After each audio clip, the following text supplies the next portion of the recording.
We're talking with Alderman Paul Havermale today about some city issues that are going on. I think one of the things that we just had recently with some downtown properties and some action the city had to take on that. Kind of walk me through that process. Well, the program that you're referring to is the Downtown Revolving Loan Fund, which is a small loan with a cap of $50,000. I am actually on that committee, and it can only be used to purchase property, and we take a secondary position to the lead bank. The bank that we partner with on the project will do the due diligence, do the credit checks, credit worthiness, personal guarantees, things like that. That's all part of the process.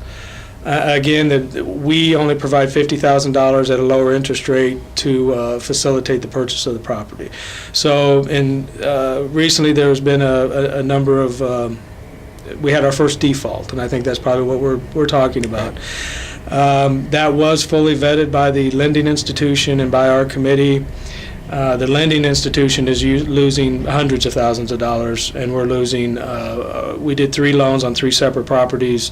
We're losing approximately $30,000, or just varies a little bit, about $110,000 altogether, counting the 3 together. So I think it's a very good program. We've made over 50 loans out of the program, and this is the very first default we've ever had. And this is different. I think this program under the previous administration actually was kind of cleaned up and tightened up a little bit. Yeah, actually, the spring administration did require this loan and the larger economic development loans to be participation loans, to where we're not taking the full risk of the loan on the city program.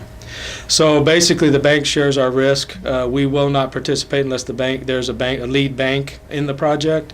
You can't come to this program or the larger one and just ask for a loan directly from that program. There has to be a bank involved, and our participation is limited at this point.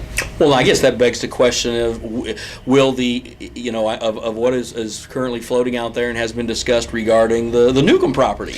Is that going to be a separate animal then? Yeah, that funding is totally separate because of the way it's structured. All the incentives that are being requested from the developer come out of our TIF funds. It has nothing to do with either loan program whatsoever. And TIF funds are tax increment financing, which is unique to the downtown area, and they can only be used in development downtown. So this is a totally different animal. Really, one doesn't have anything to do with the other, and it's a totally different approval process. And speaking of the approval process, the Newcomb proposal is certainly not a done deal by any stretch of the imagination. It still has to get council approval. No, and I believe, I do know the administration's in negotiations still. I'm assuming that those negotiations will put forth a proposal much like what was requested that the council will have to vote on. I hope the developer's open to tweaking some of those items, because I don't think the original proposal as it was presented would pass the council, in my opinion. It's strictly my opinion.